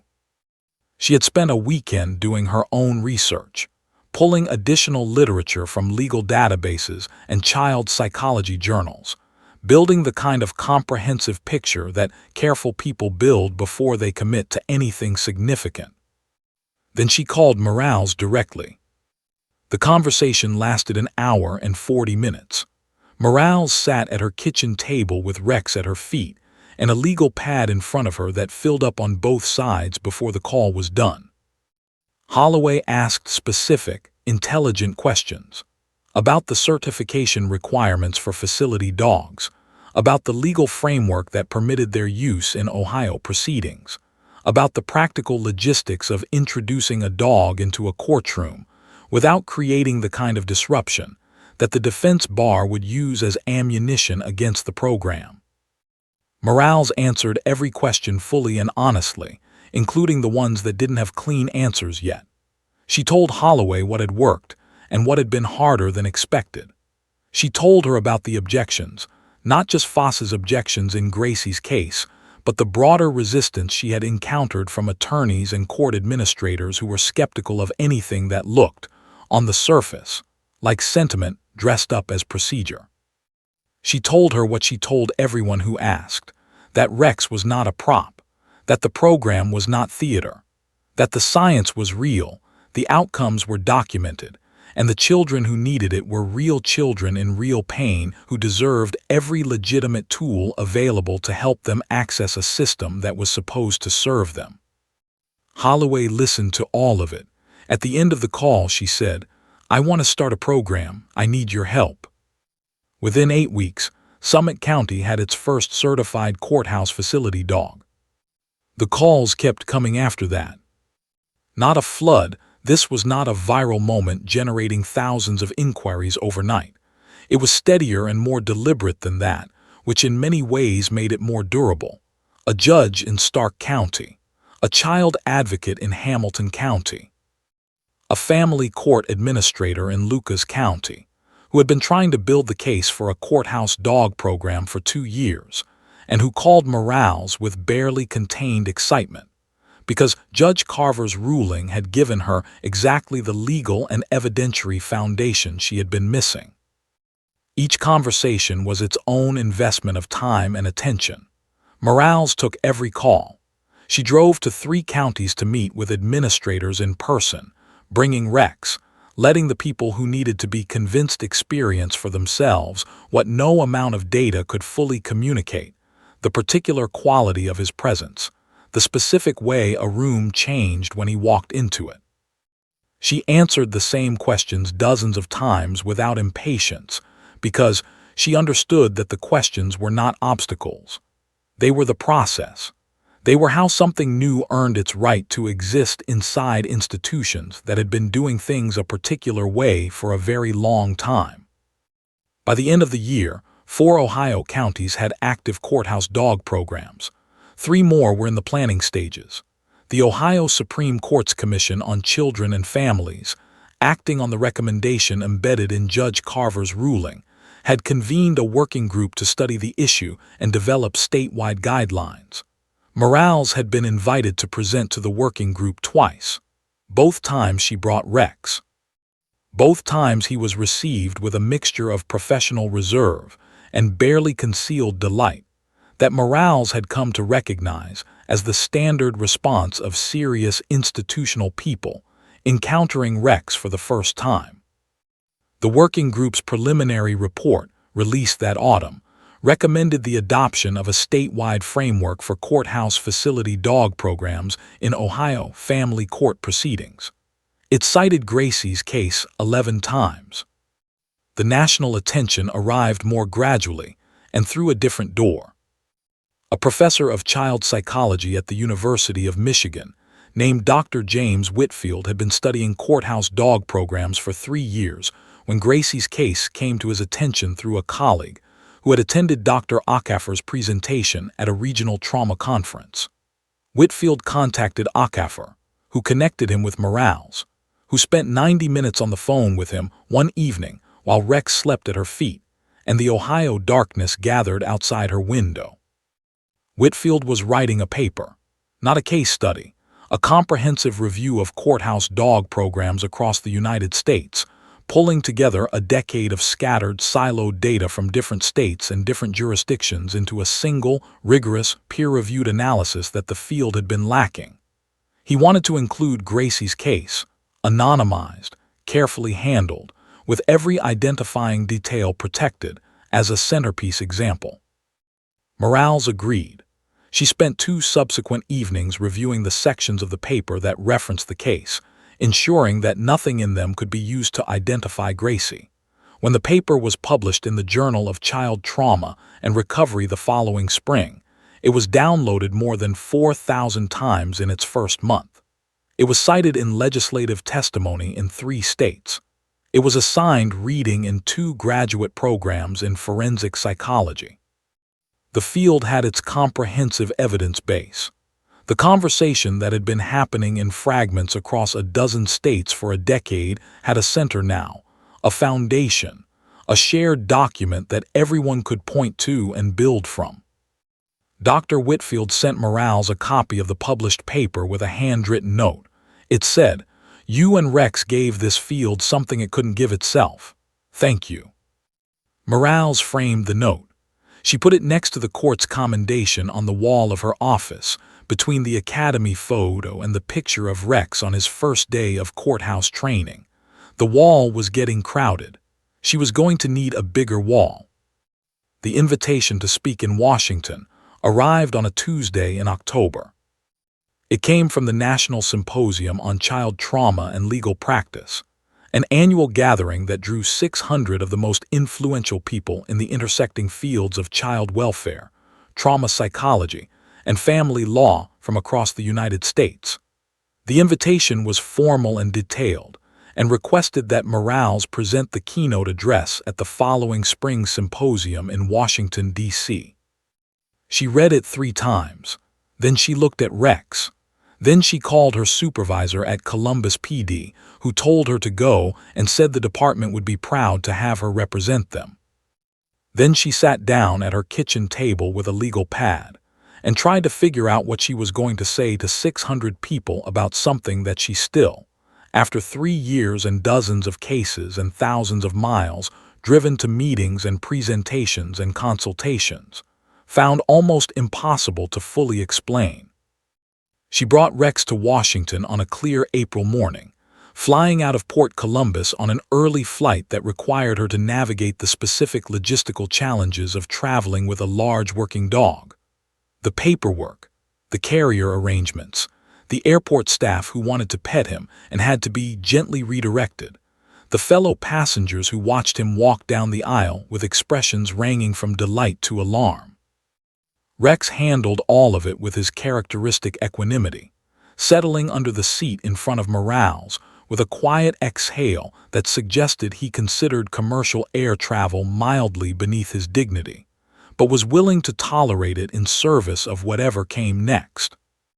What came next was a ballroom in a Washington hotel filled with 600 serious, accomplished, credentialed people who stood up and applauded before Morales had said a single word. Because Rex had walked onto the stage beside her, and the room had responded the way rooms always responded to Rex, which was to become immediately and involuntarily better versions of themselves. Rex sat beside the podium. He looked at the audience. He appeared, as always, entirely unimpressed by the scale of the attention directed at him.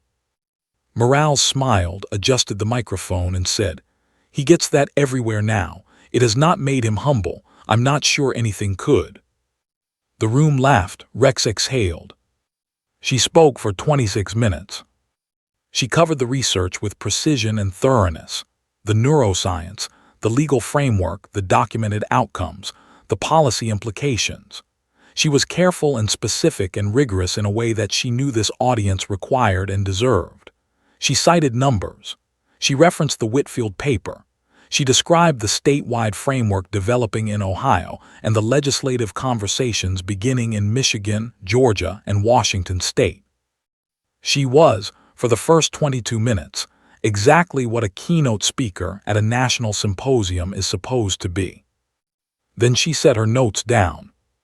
She looked out at 600 people and she told them about a hallway in Columbus, about a cold marble floor and fluorescent lights, and a pair of pigeons on a concrete ledge outside a window, about a yellow dress and a white bow and a stuffed rabbit with one ear missing, about 20 feet of distance crossed in small, careful steps, about a whisper that nobody heard. She told them what Gracie had said on the stand. She watched the room, which had been professionally attentive throughout the data and the citations, go to a different kind of quiet, the kind she recognized, the kind that only 6 words from a 3-year-old girl had ever been able to produce. She let the quiet exist for a moment. Then she said the thing she had decided, somewhere over Pennsylvania at 30,000 feet that morning, that she wanted to leave them with. She said that in 3 years of courthouse dog work, across dozens of cases and hundreds of hours sitting in rooms with frightened children and overwhelmed adults and skeptical attorneys and careful judges, she had learned one thing above all others that no training manual had told her and no research paper had fully captured. She said that the children who came to Rex were not looking for bravery. They were not looking for courage or strength or any of the qualities that adults tend to invoke when they are trying to help a frightened person do a hard thing. They were looking for something simpler and rarer and more fundamental than any of those things. They were looking for safety, real safety, not the procedural, institutional, well-intentioned safety that the legal system offered them, which was genuine but abstract and arrived wrapped in so many layers of formality that a 3-year-old could not feel it. The safety of a warm presence that had no agenda. The safety of something that would not leave, would not push, would not need anything from you in return. The safety of being exactly where you were, exactly as you were, and having that be completely enough. Rex gave them that, every time, without failure, without remainder. She said, he doesn't ask them to be brave. He just makes them feel safe enough to discover they already are. The room stood, all 600 of them on their feet, for a dog who was sitting calmly beside a podium and who received the standing ovation of 600 of the most accomplished people in his field with the same composed indifference he brought to everything, looking out at the crowd for a moment, then lowering his chin back to his paws, then closing his eyes halfway, as if to say that he appreciated the gesture but had work to get back to and couldn't stand on ceremony all day. Gracie Hendricks turned 4 years old on a Saturday in May. Patricia Green threw her a party that lasted 4 hours and involved a butterfly cake with purple frosting, balloons in every color, a piñata shaped like a star that took 11 children and 1 determined adult to finally defeat, and a guest list that included Destiny from around the corner, and 6 other children from the neighborhood who arrived in a collective wave of noise and energy that temporarily overwhelmed the ceramic frog by the front step and the wind chime above the porch. Nobody at the party knew about the courtroom. Nobody knew about the testimony or the ruling or the 6 words or the standing ovation in Washington. They knew only what they could see, a little girl in a purple birthday crown, running through a backyard in the May sunshine, shrieking with laughter at something Destiny had said, stopping to examine a beetle on the garden wall with the focused scientific attention of someone who finds the world endlessly interesting, eating 2 pieces of butterfly cake and requesting a third with the cheerful audacity of a child who knows exactly what she wants and sees no reason not to ask for it directly. Patricia watched her from the porch and thought about the child who had arrived at this house 8 months ago, silent, watchful, curled inward around a one-eared rabbit like a small creature, protecting its soft center from a world it had learned to expect the worst from. She thought about the first full sentence, the first laugh, the first sleep through night. The first morning Gracie had come downstairs, sat at the kitchen table, and asked for scrambled eggs with the straightforward expectation of someone who has begun, finally and tentatively, to believe that what she needs will be provided. She thought about the prayers, the duck, the animal crackers, the dog. At 4:47, when the party was winding down and the other children had gone home, and Destiny had been collected by her mother with the reluctance of someone leaving a place she very much wanted to stay, Gracie came and stood beside Patricia on the porch. She was still wearing the birthday crown, slightly askew now, and she had purple frosting on her left cheek that she was aware of but had decided not to address. She leaned against Patricia's side. Patricia put her arm around her. They stood like that for a while, looking at the backyard, the deflated piñata, the scattered balloon ribbons, the beetle wall that Gracie had checked on twice more during the party to make sure the beetle was still there and still interesting. Then Gracie said, in the matter-of-fact tone of someone reporting an established and uncontroversial fact, "This was the best day." Patricia looked down at her, at the purple crown and the frosting and the one pigtail that had survived the afternoon intact and the brown eyes that were tired now, the good tired of a child who has used the day completely and found it sufficient. She pulled her a little closer. "Yes," she said, "it was." 3 miles away, in a house on the north side of Columbus, Officer Dana Morales was sitting on her back porch in the May evening, with a cup of coffee going cold in her hand and Rex lying across her feet in the particular way he had of making himself into a living blanket that she had long ago stopped finding inconvenient. She was thinking about Washington, about the paper, about the phone calls and the counties and the working groups and the guidelines and all the machinery of institutional change grinding slowly but genuinely forward in the direction of something better for children who needed it. She was thinking about a hallway, about a whisper, about amber eyes closing in an unremarkable government corridor while fluorescent lights hummed overhead and pigeons shifted on a ledge outside a window. She was thinking about the thing that none of the papers or the presentations or the policy documents could fully say, the thing that existed in the space between the data and the outcome, in the wordless territory where a child and a dog had found each other on a cold marble floor, and something had begun to heal. Rex shifted against her feet. His tail moved once, that single, slow sweep that she had spent 3 years learning to read. She looked down at him. "Good day," she said quietly. His tail moved again. Outside, the May evening was warm and full of the sounds of a neighborhood settling into itself. A lawnmower somewhere distant, children's voices a street over, a dog barking twice and then going quiet. The ordinary music of ordinary life, playing on, indifferent and beautiful, while inside it and beneath it and threaded through all of it, invisible and essential, the specific and unrepeatable stories of specific and unrepeatable people continued to unfold in ways that no one could fully predict or plan for or protect against. Only meet when they arrived. Only meet and stay and be present and wait patient and warm and completely without judgment until whoever needed help was ready to accept it. Rex already knew this. He had always known it. That in the end was the whole story.